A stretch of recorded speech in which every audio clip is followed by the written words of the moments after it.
where's my husband? And he said, he paused, right? He gave me a quick silent, and he said, ma'am, your husband has been involved in an accident. And I was like, well, how? There's no other cars. I'm thinking like there should be other cars. Maybe it's, multi-car accident, whatever, right? And I was like, well, is he okay? Because the ambulance is not moving. And he said, no, he's not okay. And I said, okay, why are we not moving? Why is there anything going on? The ambulance is just parked right there. Right. And he said to me, ma'am, I'm sorry, your husband didn't make it.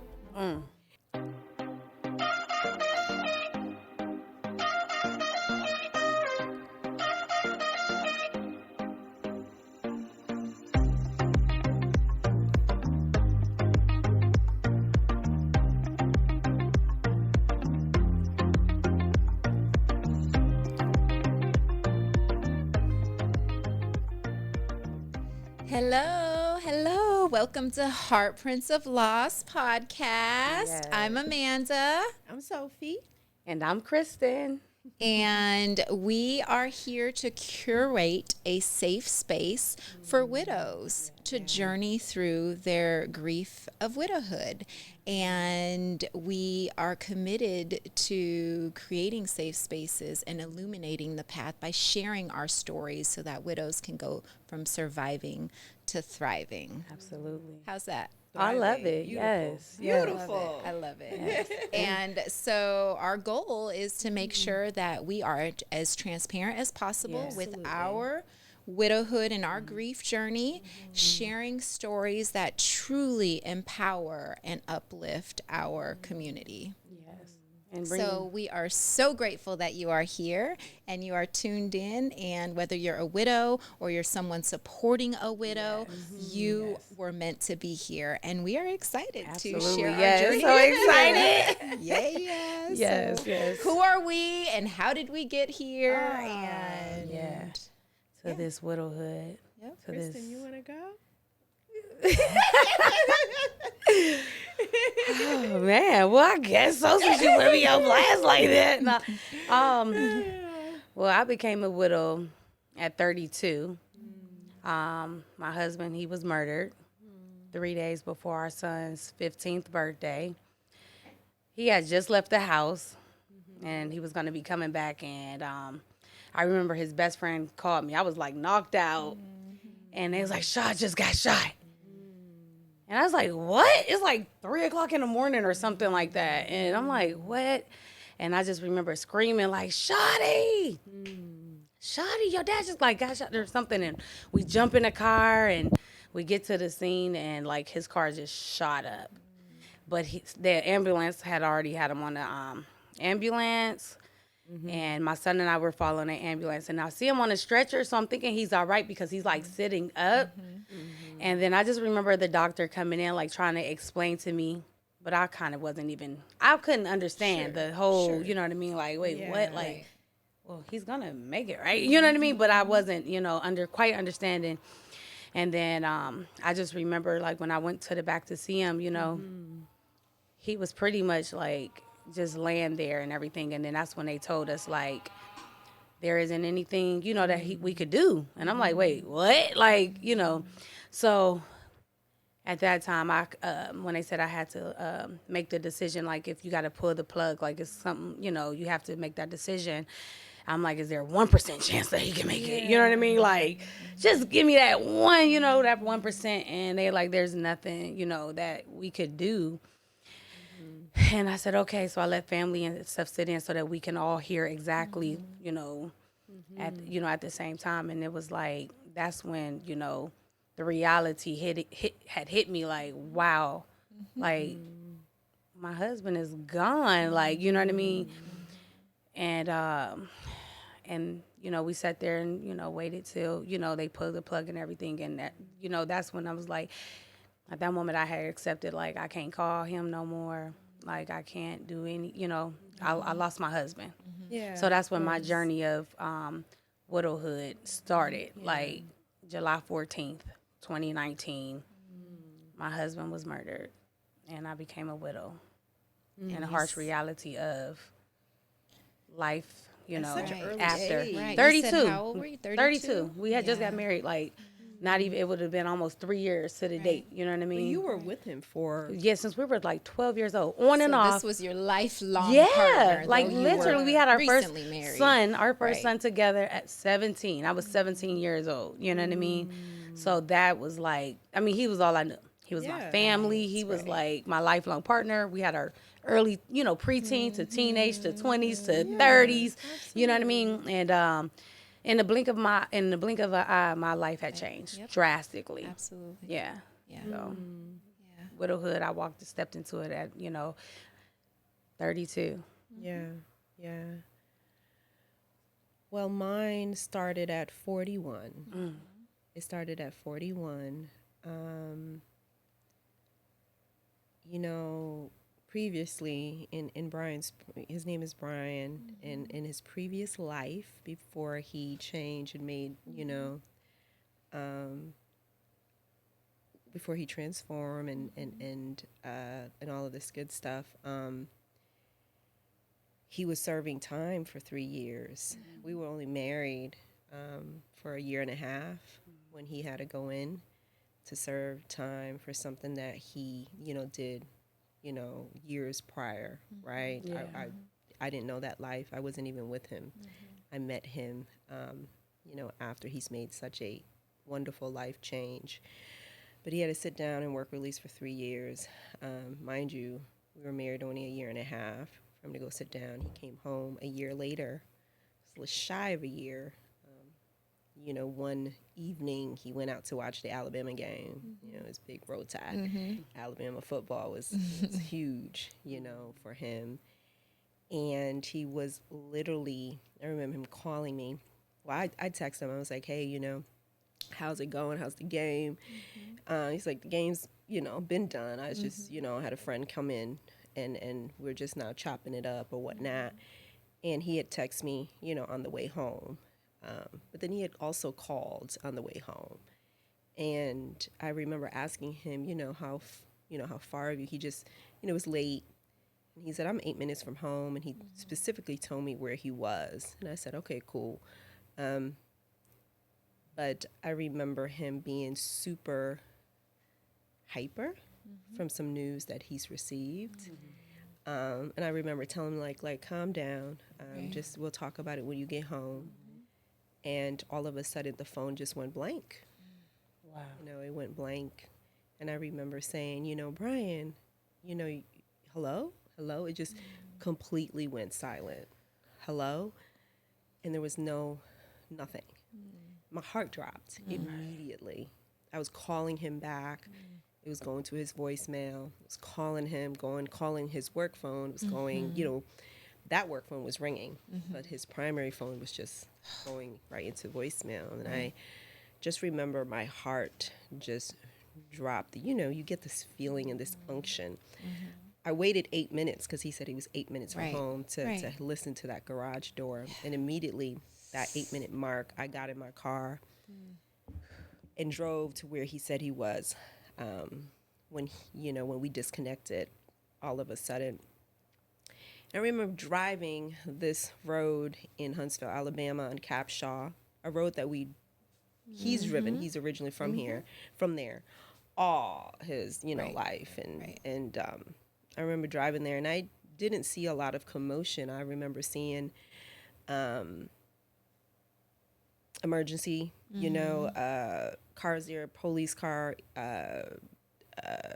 ambulance, but there were no cars. So I'm wondering, like, this can't be. If there was an accident, I would see something, a car, whatever. So I kept driving down. I called my mother-in-law. I said, Mom, I was on the phone with B. I don't know what happened. I can't find him.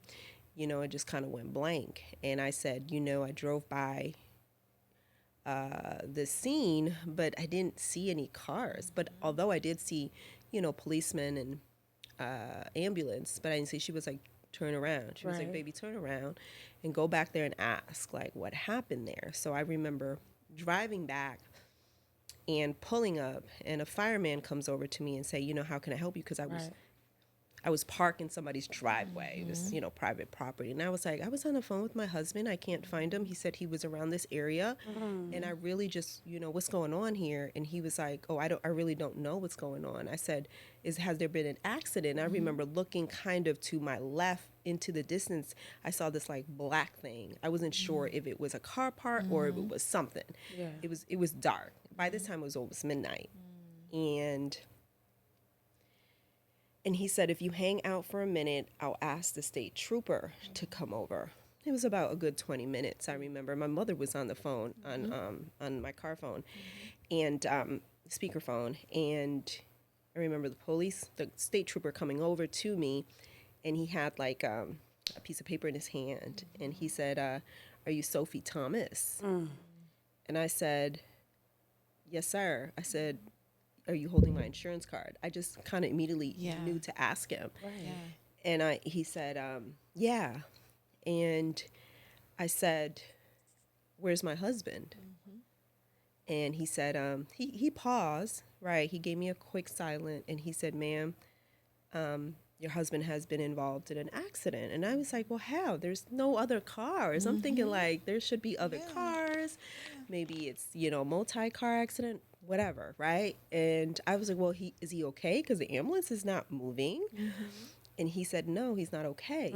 And I said, okay, why are we not moving? Why is there anything going on? The ambulance is just parked right there. Right. And he said to me, ma'am, I'm sorry, your husband didn't make it. And it didn't hit me. I just looked at him like, what do you mean he didn't make it? Yeah. This was someone with such fortitude, and he had a personality. He was grandiose, and he made things happen, even, when you think things are impossible. Like, can't possibly leave that at the age of 37, and literally he just came home less than a year ago, and we've been, waiting on this time that he's not here, right? I couldn't even fathom that. Right. So I literally looked at him, and he was like, what do you mean he's not here? He didn't make it. Like, why are we not moving? Right. Because it's a shock. Yeah. Right? Absolutely. Right. He said, ma'am, my mother-in-law heard this, so she's screaming. She's screaming. I just didn't feel. I just didn't feel. And he was like, do you have anybody that you can call? You just go home. And I was like, I want to see the body. I want to see. Because if you say he's not here, I want to see. And he was just like, it's not a good idea. I need you, just go home and we'll go see you there. I remember it was the longest 8-minute ride home of my life. I can't believe you were able to drive home. I just remember it being a long drive. But I remember I called my one of my good friends, Reese Pooh, and I told her what happened. She just started screaming. And then I called his aunt and uncle, who's local. They came over. But I remember getting in the house and sitting there on my couch just confused. Yeah. I didn't even cry. Yeah. I don't remember crying. I don't remember feeling or crying until maybe the next day. Yeah. But yeah, that's how I became a widow at the age of 41. Tragic car accident. Then you start questioning God, but that's a whole different segment, right? Right. But yeah. So 2 accidents unexpected. Yeah. I was 38 and my husband died from cancer. So it was quite the journey. Yeah. And though we knew he was diagnosed with cancer, we met in graduate school. And my husband was a football player in college, strong, big, tall, muscular guy when I met him. And we got married, started our family. When the children were even before we had children, he was having some stomach problems and would complain, and we'd go to the doctor. He would be in so much pain. Sometimes he would be hunched over, and I'd be like, your body's not supposed to feel that way. Let's figure out what's going on. Doctors couldn't figure out what was going on. I mean, we went to so many specialists, and it was doctor after doctor. Finally, a gastroenterologist figured out when my son was 3, so the kids were fairly young, and that he had liver cancer. And by the time we found liver cancer, they realized that it had spread from his stomach. It had initially really started in his stomach. And So it was already spreading. yeah, when we found out. And this was in 2014. He was in his early 30s. And at that time, the whole time, he never really wanted to do chemotherapy. He felt like chemo killed off your body, which, kills healthy cells. So we tried every single treatment known, and as cancer research develops, new treatments are found and there's trials here and there. And so for over 7 years, he did treatment after treatment, and he never went into remission, but he would get a little stable at times and then kind of drop at times, and then get a little stable again. And there were good year here or there, and then with different treatment too, the impacts of treatment. And our children did not know about his fight with cancer until the very, very end. And kind of like you just mentioned, I too think that until the very, very end, it was, I knew, he had cancer, and saw him go from, again, this very strong, healthy man to like smaller than me, Mercy. And so when it came to 2021, he, had withered down and lost his hair. When I met him, he long locks, luscious locks, and by June of 2021, he had no hair. And so the kids saw this up and down of Dad, but never knew. They thought, being young and innocent, my daughter thought he had lactose intolerance, because she has lactose intolerance. My son one time asked her, "What do you think's wrong with Daddy?" And she's like, "Oh, he just has, I get it from him. He has lactose intolerance, And he would get a lot of referred pain in his shoulder. And my son's like, "Oh, when he was playing football. He messed up his shoulder." So they kind of had their own thoughts and ideas. And it was because he literally lived life to the fullest until his very last day.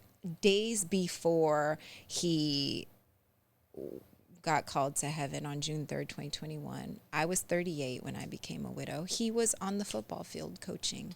Mercy. He would get, wear his chemo patch under like a hoodie or his jacket, literally getting chemo injected into him on the football field or just teaching class, He passed in 2021. Yeah. 2020, we all know what everybody was doing. It was COVID. And the most vulnerable people were pushed to stay home, right? Yeah. That man went into the classroom with all these germs because that's how committed and dedicated he was, and he wore his little chemo pouch, getting his treatment. Wow. Nobody knew.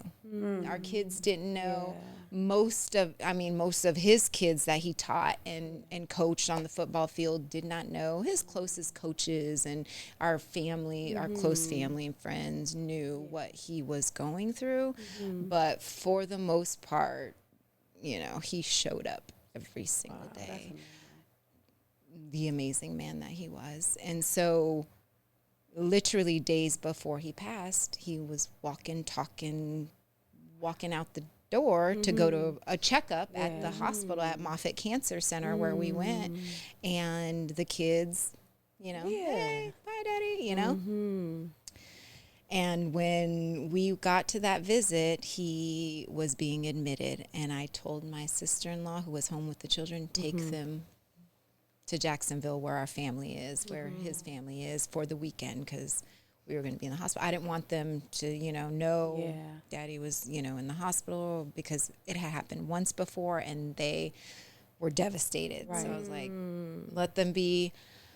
So by the time I got him back home Monday and the kids were able to get back home, he was not coherent anymore. And so it was like he went from, though he wasn't his strongest, he went from walking, talking on his own accord to us coming home to, them sending us home with bath stuff, toilet stuff, bed, get a bed in the room, and me being caregiver and so and full-time hospice. So it transitioned really fast. And even up until that point, we were still very hopeful that even, right before then, the doctors were like, oh, he has, months. And I was like, well, months can turn to years. Yeah. You don't want to lose that hope or faith. Yeah. And that weekend they said, maybe weeks. And I was like, weeks can turn to months and months can turn to years, And it, and I was like, okay, weeks, I got to get him home to the kids. And weeks turned to like days. And it had to, and it was like. So it was within days? Yeah. It was, again, we walked out the house going to his appointment on Friday, and he had died on the Thursday before that week. Before that next week, it was Memorial Day weekend. So that weekend, Monday was a holiday. So less than a week. Yeah. And that's when I became a widow. And the hardest thing was telling, trying to bring my kids up to speed as to what's happening here, because they did not know even anything. So that was the worst week of my life, going through all of that. It's just a horrible feeling, And then, like you said, literally from that moment, your life is never the same. You are you're not completely different person. A whole different person. I think that's what people fail to realize too, because like people expect the same Kristin, the same Amanda, the same Sophy. And I had to tell somebody, like, listen, I'm not even the wife that I was. So I can never be the same Kristin who you knew me before my husband was murdered. You know what I mean? Like, I'm a whole different mom. I have to raise 2 kids, you know what I mean? Became a whole single mom. I was a whole wife and had a, you know what I mean? Had that support. So we lose that in-home support. We lose just so much. The infrastructure. You know what I mean?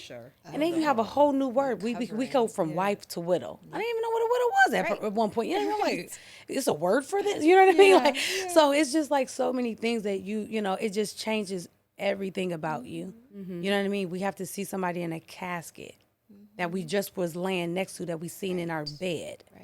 You know what I mean? It's one thing. I've known we've gone to funerals before, right? It's one thing going to a funeral, sitting there. And it's different sitting in our that front row. condolence and sending our thoughts and prayers and all of that. But it's a whole different thing when you're the one sitting in front and everybody's coming to you to offer condolence. That's a whole different experience and something that you wish on no one, not even your enemies. I often say I wish this experience on no one, but I wish this perspective on everyone, because I love that, Amanda. I've grown so much from this experience and from this widowhood journey. I wouldn't take who I am now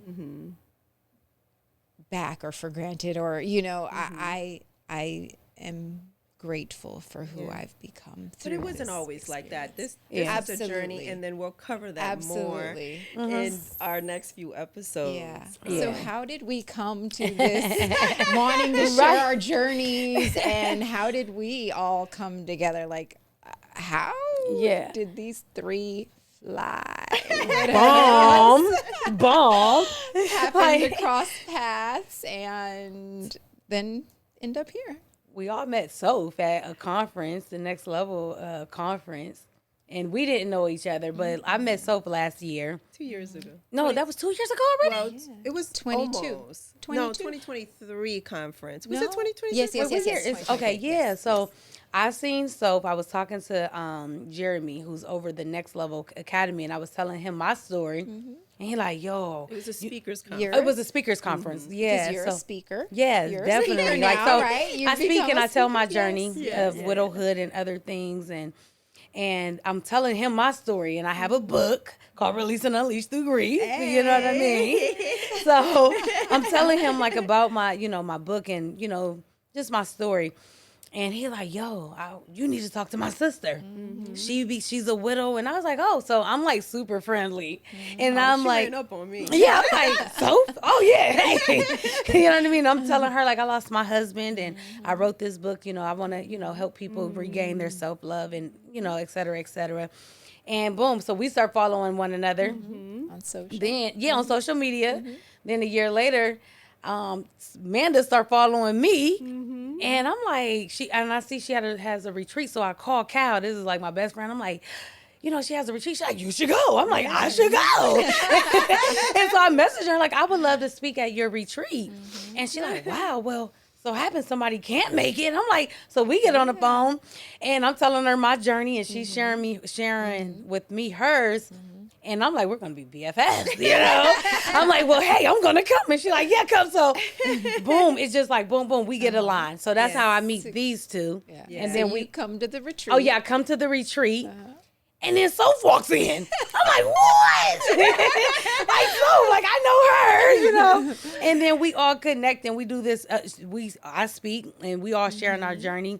Amanda has this amazing retreat full of widows and just amazing. Like, y'all should come next year. I'm just saying.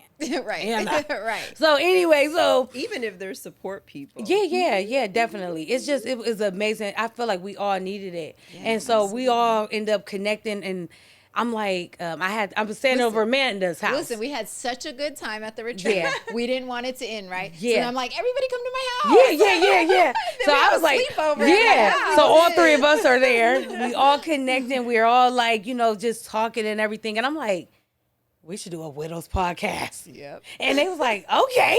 So I was like, for real, like, and like, but that's how things happen, right? Yeah. Like, it was like so dope, like, to just come with a thought. And then I'm like, execute it. So by the time we leave, I'm like, I hit all three of them with all of this stuff, like, Widows Podcast. Whoop, whoop, whoop, whoop, whoop. That's why we call you the executor. Yeah. I love it. And we was like, we're going to do it. Yeah. But even with me being an executor, like, it was dope that, y'all stuck to the plan, though. Y'all stuck to it. Like, well, when God aligns, what I say. Absolutely. We got to go with it, right? But we all, like, stuck to it. Like, hey, came up with all different ideas and stay committed to the commitment, Yep. So Sophy and I met, I'm a speaker as well. Yeah. So interestingly enough, the same Next Level Academy, Speakers Academy conference. Sophy is the director over a part of the academy, and I was speaking with someone in the academy one day, and they were like, "Have you met Sophy?" Because she's a widow. Also, after I shared my journey, and Sophy and I connected through the academy also, so we knew one another there. And we did not all connect at the conferences, though we were at the same conferences. Right. Did not. So crazy. I know. I happened to come across your page on social media, and I'm like, she must be a widow because all my widow friends follow her. That's what I always, whenever I come across someone and I see all my widow friends follow, I'm like, they must be a widow. They're my friend. That's my community. So I just randomly started following. She's like, oh, you're having a retreat. I'm like, come. The SOAR 2024 retreat. So this was just this summer that we all went to the retreat. And now we're like whisters, like love each other, talk every week. Yeah. Like, we didn't even know one another. Did not know one another at all. Yeah. Well, as they mentioned, I guess you can call me the dot connector. Right. Or the connector. So like Kristin said, I confirmed the story, but I remember her coming up to me. Because she has such a exuberant personality. It's so infectious and contagious. Like, you have to, like, she commands it too. So you just have to stop. Yes. And I think my initial, people would say, I'm not so, I don't know, they call me, the East Coast texture, right? From Tri-State. So it's kind of like, she's like, oh, hi, Sophy. I'm like, yeah, hey, how you doing? You know what I mean? And she's like, well, I'm not, and I, and then I get, once she told me, she was a widow, that's, that's when, I kind of warmed up and opened up. But she, she told me here, so we connected. She followed me and I followed her back. And like Amanda said, our interaction, she had signed up to be in the inner circle of our program. And so immediately when she gave her story, because we did this, welcome and onboarding type of call, and she gave us a little background, and that's how we connected. And we've been connected since. Yep. So when, Amanda did the Widows Retreat, immediately, of course, right? It was like this year's conference. You were like, sign up here. She was like, I'm signed up. I'm signed up, and I'll get there. Yeah. And then when I saw Kristin on the flyer that she was going to speak, and I said, awesome. I said, I'll see you soon. I don't think she caught up to that, because I did when the flyer came out. I was like, hey, I was like, oh, this is so wonderful. I'll see you soon. Oh, right. So I don't think you connected that I was going to see you there. Yeah. So then when I walked in, or you were like, oh, so yeah. So I mean, it was a full circle. Yeah, I was so excited. So God aligned. Yeah, it was. Even when I got in the car with you, like Amanda picks me up from the airport, and she gets, I'm like, yeah, like it was like I knew her, like you know what I mean? Yeah, it was like she's like, so like we just started talking about life and just everything, and it was like. It wasn't no distance. No. It was like, this is, you know what I mean? Like a real. Like you've known this person. Yeah. Absolutely. And you just kind of She was not a stranger. Yeah. Right. It was like all love. Way. You know what I mean? Like I felt welcomed and like embraced. And we have support system, but when we connect with our fellow widows. Because of that, we get one another. Yeah, we get it. You know what I mean? I think that's when you hear like widow, it'd be like, it raises your ears like your own little sorority. Yeah. And I say that all the time. Like, we're in a sorority that we did not ask to be in, but that is so needed within one another, because like we could talk to someone who is not a widow. They do not get it. You know what I mean? I talk to y'all as compassionate and as loving as they may want to be. Yeah, they just but we get it. We could talk. You could talk about Brian all day, and I'd be like, I'm here for it. Yeah. You know what I mean? You talk about Ike, and I'm like, yes. You know what I mean? Because I want you. We want to feel that. We don't want no one to feel like. You know what I mean? Like because they be uncomfortable. It's not uncomfortable for us because we understand it. Super uncomfortable. And we don't want people to forget that our person lived. Yeah. And they lived life fully. Yeah. Right? I think one of the greatest fear for us, and I've seen this in my widow group, and a few people had echoed this, it's like the fear is that people will forget our person. Yeah. So when you support someone, we support a widow, it does help. If it does help that you open that conversation. Like, hey, do you want to share something? Do you want to say something? And if we do, don't get weird about it. You know what I mean? It's we want to say their names because of who they were in our lives and how they also impacted other folks around them. Absolutely. And that they lived. Absolutely. That they lived. Yes. Yes. So about that, we have established legacy foundations, each of us. That's so crazy too, because we found that out. I'm like, you got a nonprofit? Yeah, you got a nonprofit. You got a nonprofit. That is right. Yeah. We have so much in like common and like every time we do something, it's like, wait, I feel like we be like feeling the same way at the same time. Like, you know what I mean? Like, it's crazy how like things work. And you know what I mean? But it's amazing. Established the Brian Thomas. The Brian Thomas Legacy Foundation. I felt like it was necessary to continue on. I mean, he just didn't live. He just didn't make an impact in his home or me and just me. He made an impact in the around the country and even global because of the way that he's changed his life and the way that he's chose to give back to his community. I've always called him, he was a kingdom man, right? But he was so convicted in who he was and believed wholeheartedly who God called him to be. I mean, he was a man of purpose. So our foundation, deals with individuals, families, and communities, right? Because we do believe in order to have healthy communities, we have to have healthy families. Yeah, And in order to have healthy families, we have to have healthy individuals. Yes. And that was the target. And, I was very careful as I was going through therapy. She was like, be careful that you're not walking out Brian's purpose. Right. That you walk out your own purpose. Yes. Wow. Because it's never going to be fulfilling, right? And I agree with that. Yeah. But I agree with that. And because we had so many shared values and alignment, it's very much mine. Yes. Right? Our heart for people, our heart for Yes. community, Yes. our heart for injustice, Absolutely. our heart to, give back and serve. Yep. So it is share values and share beliefs Yep. Yeah. that I'm doing this. And, and because he was such a doting father, and one of the very things that I'm working on currently is the Father's Rights Initiative, Yeah. which helps educate fathers on their legal parental rights, Good. and ultimately help them with the funding, Yes. right? Partnering with attorneys and, psychiatrists and other fathers that had Right. gone through the system, and really educate, men. Yeah. Not only help them, educating with the legal system and how to obtain rights and all of that, but also have a program that builds and helps them with their character, Yeah. Yeah. right? Yeah. I think, a lot of times, I was a single mother. I had him when I was 17 years old, right? And I knew that, that process as well, whereas my son's father wasn't there. Brian was. Yeah. And he had to go through the legal system. So I Yeah. wanted to Yeah. kind of Yeah. continue on that, Yeah. because it is my heart's desire. Right. Yeah. Believing in the, infrastructure of the Right. home, Family. and men are very important Absolutely. in society. Yeah. Absolutely. And I believe that if men fall, society falls. So that was Right. in a very important, and that's an extension of my heart as well. Wow. Absolutely. Yeah. Absolutely. That's beautiful. Beautiful.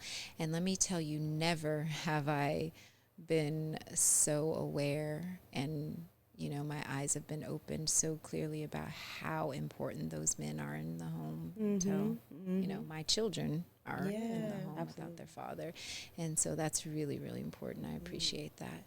For us, I was inspired by my husband greatly. Appreciate him so much, and he truly, truly pushed me to finish my book when I reflected on his life and what an impact he made on mine. So I too am an author. Yeah. Love it. Or you're from trauma and grief to triumph and glory. I love it. And in thinking through what we wanted to do with all of his belongings, I know that's a whole thing in itself, and how we wanted to continue to uphold his legacy. We decided as a family to create the Be Like Ike Foundation.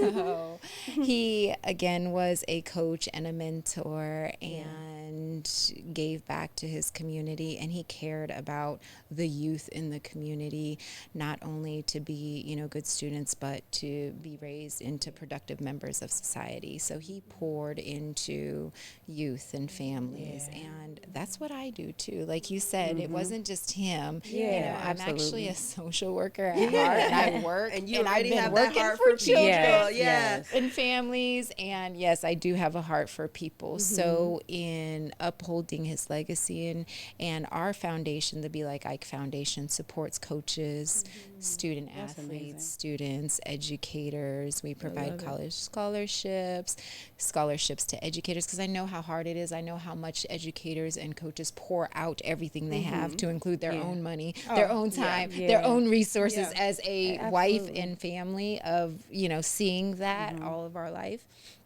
We support that, and we honor that, and we also have a component of wellness because of his life, and so we promote health, wellness, and movement among youth. So like sports scholarships for the Pee Wee leagues and things like that.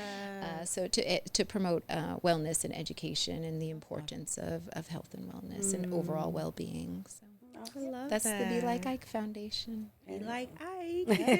And it was, coined from an article that was written by him. After he passed, the local news article was Be Like Ike, and it kind of talked about his life and how could you not want to be like Ike, and the impact that he made on the community. So it's framed in our, in the kids' rooms and stuff. And so when we were like, well, what are we going to call our foundation? And it just naturally, after, it was just a natural thing for us, our motto after, Be Like Ike. That's the way you should live. You should be like Ike. To the fullest. Yeah. Well, I started my nonprofit after Rashad was murdered, and it's called Release and Unleash Support Group, because what I realized is, one, I didn't know a community of widows or people who lost people like that. So I wanted to get people together so that we can talk, so that we can grow together. And not only that, I wanted people to know that they are not alone. You know what I mean? I always loved helping people and everything. And I wrote my book, Release and Unleash Through Grief, that I showed because I wanted people to know, like, you have to start with yourself along this grief journey. You know what I mean? It starts with self. And Rise Above, I had got my logo together for my husband. The halos is over his initials, Rashad Biggs, because I wanted to get with kids. I wanted to get with adults because we don't get together as a community of, when people lose people, you know what I mean? And I wanted people to work on their mental. Right. And in the process of me doing that, our son was murdered. And he was murdered 2 years and 4 days of the date of my husband being murdered, and the day after his 17th birthday. So it just pushed my Your drive. My drive and everything to want to even go deeper in. So I started creating programs for parents and the youth. Because I wanted parents to get together so that we could figure out what's going on within the community, talk about mental health, talk about financial literacy. And we was able to gift a student a car that had a full ride to college. We were able to, create different programs because I'm like, I feel like, we don't have to murder people, you know what I mean? But if we could just open that dialogue to see what's going on within the community. So that's what my mission continues to grow, you know what I mean, on, losing fathers, but losing our children as well. So that's what I'm really heavy on working on because, like I say, no, we shouldn't lose our husbands, and we dang sure shouldn't lose our children either. So, again, just working on children before you, right? Yeah, it's a tough thing, But again, I work on my mental every day, and it's a difficult journey to be a widow and an angel mom. And, my life, I tell people, is so diverse. I talk to widows, and then I talk to moms of angels. So, and then, but I'm grateful. Yeah. People always say that. I can't imagine. I say, you can't imagine, and I live it. You know what I mean? So it's just a hard thing, to lose your in-house family into murder. You know what I mean? Because somebody just decided to hey, I'm going to kill your family. But it's like, God got me, and having that community and that hope and that faith that I keep every single day. And we talking, we're doing this, and that's what pushes me. And that gives me every bit of the motivation that I need, doing this and having y'all hey, we're gonna do this. That keeps me going, and it gives me that fulfills me. Yeah. Oh, absolutely. Yeah. So the light that you illuminate is just beautiful. You would never know. You don't look like nothing you've been through. That's the next topic. You know what I'm saying? Yes, so on that note. And on that note, that's how we got here to Heartprints of Loss, by becoming widows and joining the widowhood in the community to want to do better and to want to show people this journey that we are on, and just being living in our truth, in our hearts. Heartprints of Loss. There we go. Hey, peace, love, and light. Yes, peace and blessings. True millennials. Yeah, no.